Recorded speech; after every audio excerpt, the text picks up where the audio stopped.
Telegrams flood Olympic Village from every corner of America. Governors, mayors, citizens celebrating their hero. But from the nation's highest office, from the man who leads the democracy Jesse Owens just defended, nothing arrives. Why is the president the only person in America not celebrating the greatest Olympic performance in history? Jesse Owens sits on his narrow cot in Berlin's Olympic Village, surrounded by stacks of Western Union envelopes that grow taller with each delivery. Ohio's governor congratulates him. Cleveland's mayor sends official proclamations.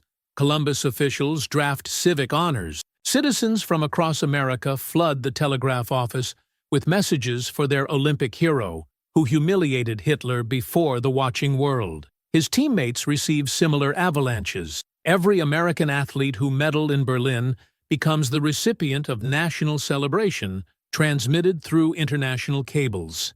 Each gold medal triggers dozens of congratulations from officials eager to claim connection to Olympic glory. The village fills with the constant rustle of telegram deliveries, athletes reading celebrations aloud, shared pride flowing across ocean cables. But Owens sorts through his pile with growing awareness of what is missing. Governors write, but not the president. Mayors celebrate, but not Washington. Citizens praise, but the White House remains silent. He reads each telegram carefully, checking return addresses, searching for the one piece of mail that should matter most.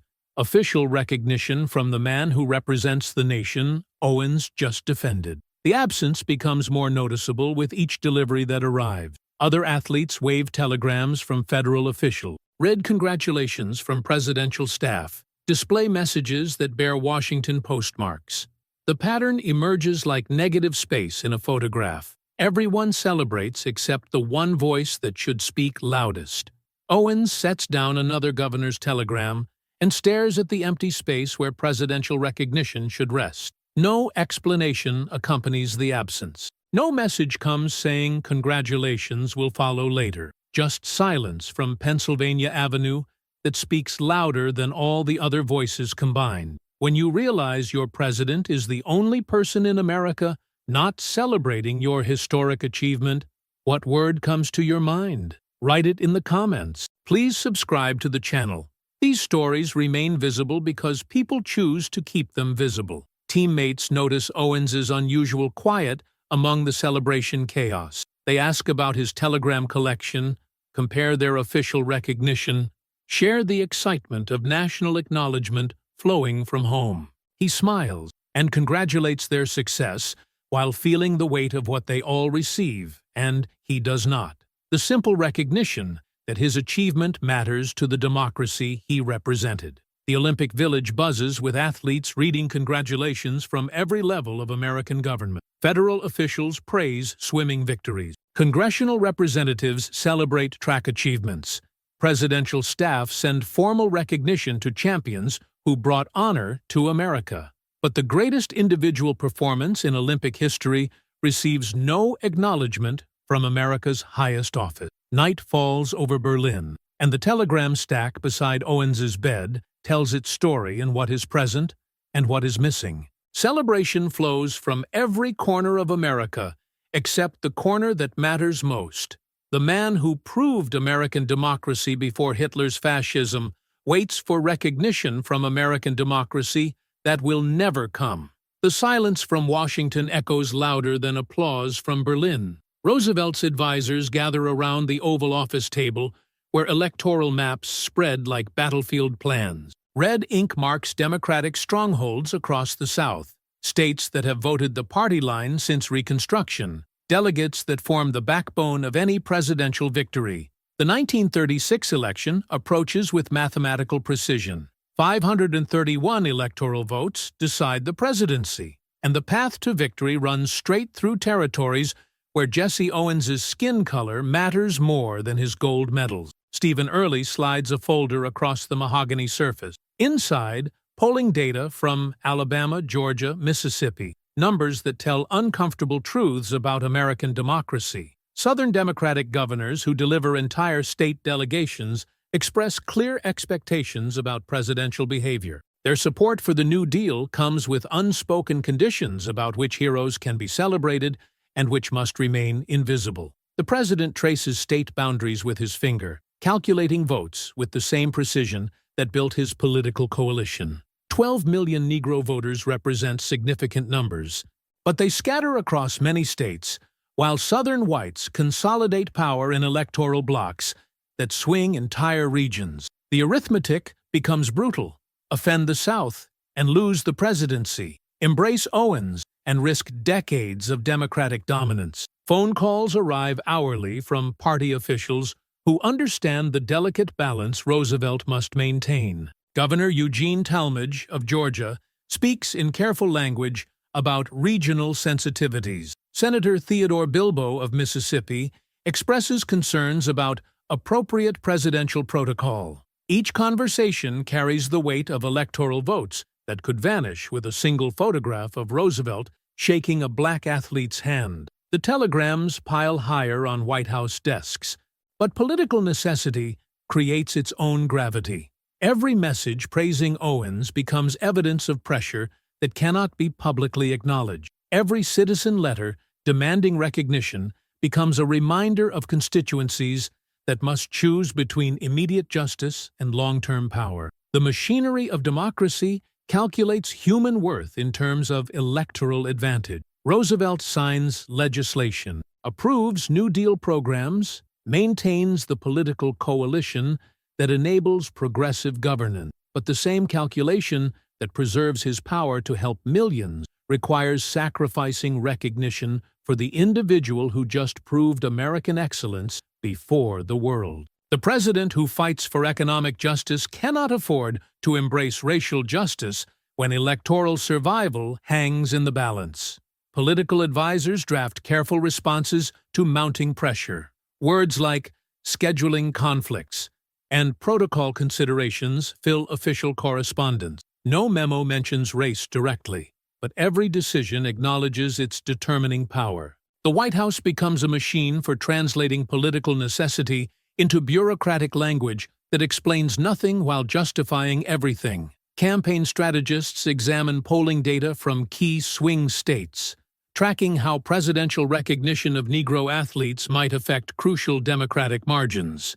The numbers tell stories that cannot be spoken aloud. American democracy depends on coalitions that require celebrating some achievements while ignoring others. The electoral map glows under evening light, each state colored according to political reliability. Jesse Owens's 4 gold medals shine in Berlin's memory, but they cast no light on calculations that reduce Olympic heroes to vote counts, transform human achievement into political liability, and force democracy to choose between its ideals and its survival. The president who could celebrate Owens cannot, and the democracy that sent him to represent America cannot welcome him home. The White House rose garden fills with afternoon sunlight as photographers arrange their equipment for another Olympic celebration. Glenn Morris, decathlon champion, adjusts his tie before posing with President Roosevelt. Behind them, the Executive Mansion's columns frame a scene of American democracy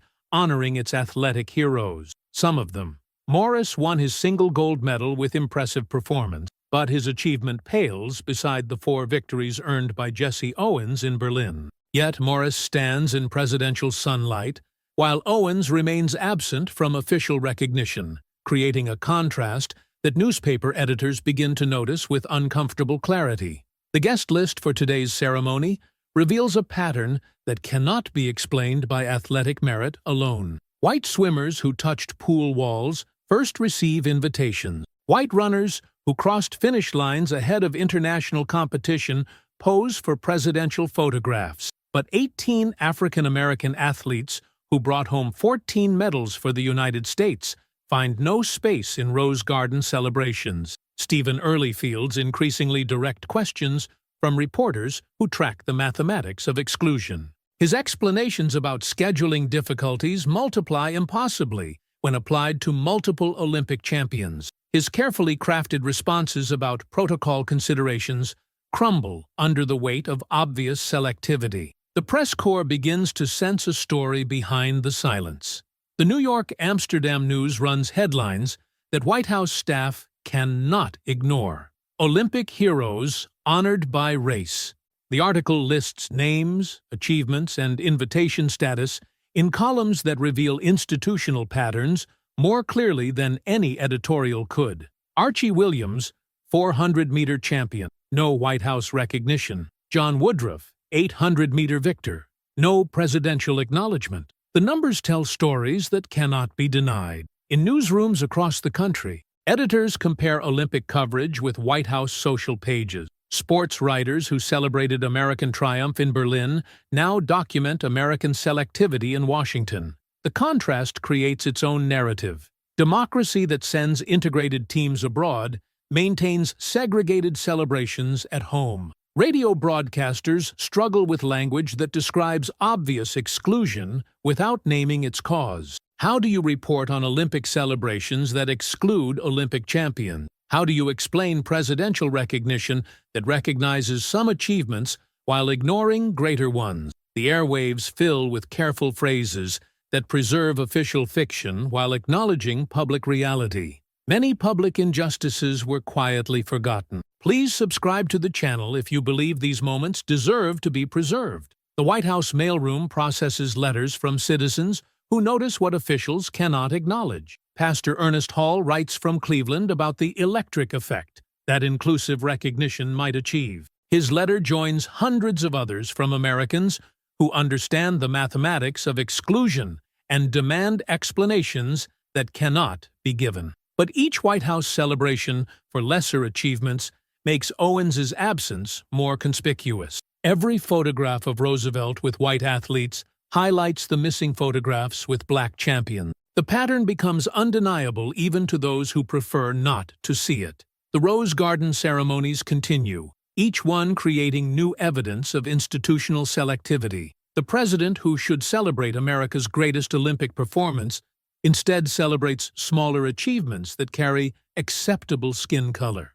The democracy that proved its strength in Berlin demonstrates its weakness in Washington. The exclusion that began as political calculation now requires public justification that cannot be publicly given. Pastor Ernest Hall's pen trembles slightly as he writes the most important letter of his ministry.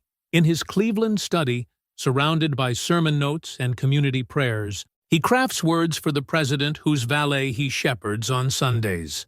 The personal connection gives weight to his plea. This is not a stranger writing to power, but a spiritual guide, addressing a man whose servant sits in his congregation each week. I am writing today to ask that you make provision for the successful contestants of the Olympic Games in Germany to be officially received by yourself upon their return home without regard to race or color, he writes, each word chosen for presidential ears. I am certain that you are not aware of the electric effect such an action on your part will have upon the 12 million Negroes in America. The letter joins an avalanche that threatens to bury White House mail clerks. H.R. O'Keefe writes from Los Angeles, his investment firm letterhead carrying the weight of business interests.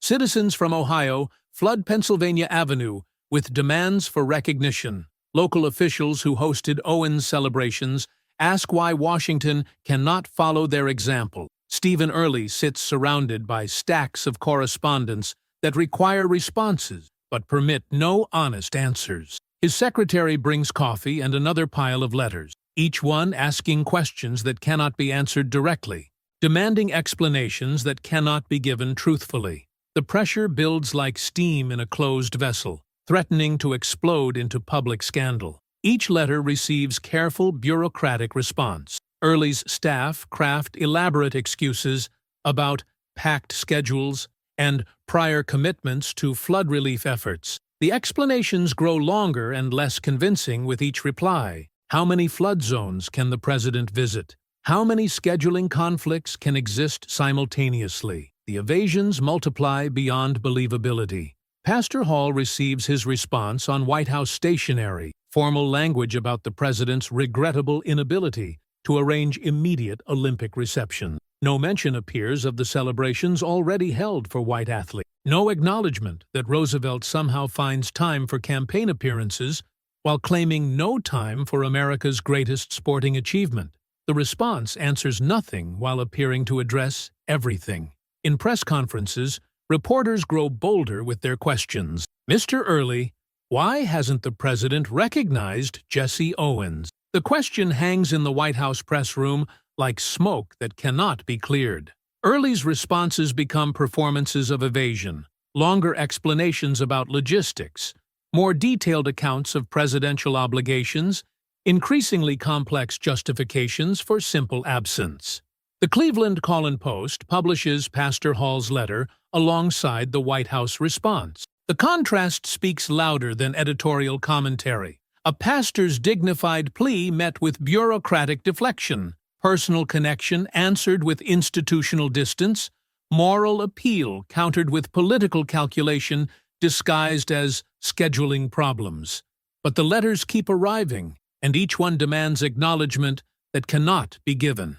The pressure mounts toward a breaking point that will require someone to speak the truth that institutions cannot bear to hear. The silence that seemed manageable grows dangerous, and the questions that seemed answerable become impossible. The White House becomes a fortress under siege by citizens demanding justice for their hero. A month has passed since the last telegram arrived in Berlin, since the final Rose Garden ceremony honored another white athlete, since Pastor Hall received his polite non-answer from the White House. Now Jesse Owens stands before a podium in a Cleveland community center, facing an audience that knows his story, but has never heard him tell it himself. The room fills with the quiet tension of people waiting for truth to be spoken aloud. Behind Owens, American flags hang beside photographs from Berlin, images of gold medal moments that newspapers celebrated but officials never acknowledged. The crowd understands why they gather here, in this humble space, rather than in presidential halls where such recognition should naturally occur. Owens adjusts the microphone with steady hands. No prepared remarks lie before him. No carefully crafted political language designed to offend no constituencies while satisfying none. The silence that has surrounded his achievement for 30 days finally finds its voice, and that voice belongs to the man who lived the exclusion that others only witnessed. The audience leans forward as he begins to speak. These are people accustomed to hearing hard truths in spaces where such truths can be safely spoken, away from cameras, distant from official ears, among communities that understand the gap between American ideals and American practice. They know what question hangs in the air, unspoken but urgent. Hitler didn't snub me, Owens says, his words cutting through the community center's careful quiet like a blade through silk. The crowd goes completely still. No rustling papers, no shifting chairs, no whispered comments, just absolute silence as the weight of his statement settles over people who understand exactly what he implies, but have waited to hear him say it directly. It was our president who snubbed me. The words land with devastating precision. Not speculation now, not rumor, not newspaper analysis of institutional patterns.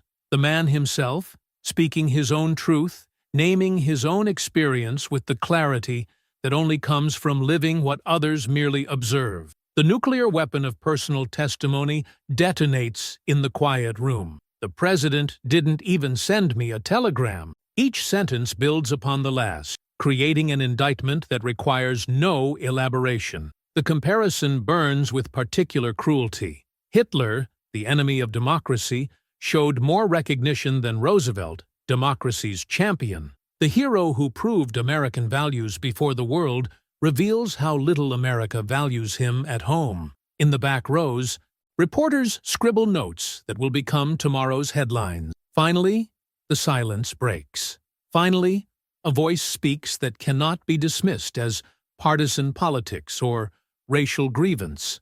Finally, words emerge that carry the unassailable authority of lived experience, spoken by the person who earned the right to speak them. The applause that follows feels different from Olympic Stadium cheers or ticker tape celebrations, deeper, quieter, more like recognition than excitement.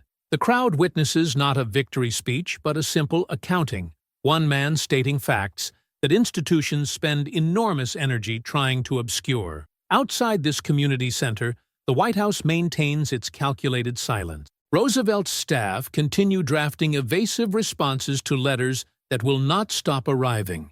The machinery of exclusion operates without acknowledging that its target has found his voice and spoken the truth they cannot bear to hear. But in this room, the silence finally breaks, and the breaking changes everything. The headline spreads across newspaper front pages like wildfire. Owens says FDR snubbed him, not Hitler. The quote that detonated in a Cleveland community center now explodes across American consciousness, forcing conversations that institutions prefer to avoid. Editorial writers struggle with the devastating simplicity of Owens's comparison. If Hitler showed more respect than Roosevelt, what does that reveal about American democracy? The White House press room erupts in chaos as reporters demand responses to charges that cannot be denied or explained. Stephen Early faces questions that his elaborate evasions cannot answer. How do you defend a president against his own Olympic hero? How do you justify silence that has been publicly named and shamed? The carefully constructed fiction of scheduling conflicts crumbles under the weight of direct accusation. But the political machinery grinds forward with ruthless efficiency. Roosevelt's campaign strategists review polling data that confirms their calculations. Southern Democratic votes remain secure, despite the controversy. The electoral map holds steady. State delegations maintain loyalty. The coalition that enables New Deal governance shows no signs of fracturing along racial lines. November arrives with Democratic victory sweeping across the predicted territories. Roosevelt wins 46 states, captures 523 electoral votes, achieves the largest electoral triumph in modern presidential history. The political calculation that required sacrificing Owens proves devastatingly successful. Democracy rewards the president who could not celebrate its greatest Olympic hero. In the aftermath of electoral triumph, the White House returns to business as usual. New legislation passes, New Deal programs expand. Roosevelt governs with the enhanced mandate that his Southern strategy secured. The cost of that strategy, one man's recognition, 18 athletes' acknowledgement, disappears into the machinery of political success. Owens watches election results from his Cleveland home, understanding with painful clarity how American democracy weighs individual justice against institutional power. His truth-telling changed public conversation, but not political reality. His voice broke the silence, but could not break the system that created the silence. The hero who proved democracy's strength abroad witnesses democracy's weakness at home. The telegrams that once flooded White House mailrooms slow to a trickle, then stop entirely. Public attention moves to other scandals, other controversies, other moments when American ideals collide with American practice. The institutional memory grows conveniently short, filing away uncomfortable truths in archives where they cannot disturb ongoing governance. His footsteps remain, even when his name was almost forgotten. Please subscribe to the channel to help preserve the next story. But the wound persists beneath democracy's successful surface. Every future Olympic celebration carries the ghost of celebrations denied. Every presidential handshake with athletes echoes the handshake that never happened. Every Rose Garden ceremony reminds witnesses of the champions who never walked through those doors. The silence that Owens finally broke reveals itself as larger than one man's exclusion. It exposes the gap between democratic ideals and democratic practice that requires constant maintenance, ongoing justification, elaborate machinery to preserve. The president who needed Southern votes more than Olympic heroes governs successfully. But the cost of that success embeds itself in American memory like shrapnel that cannot be removed. Democracy proves it can survive its contradictions, but the contradictions survive as well, waiting for the next hero who will force the next uncomfortable choice between justice and power.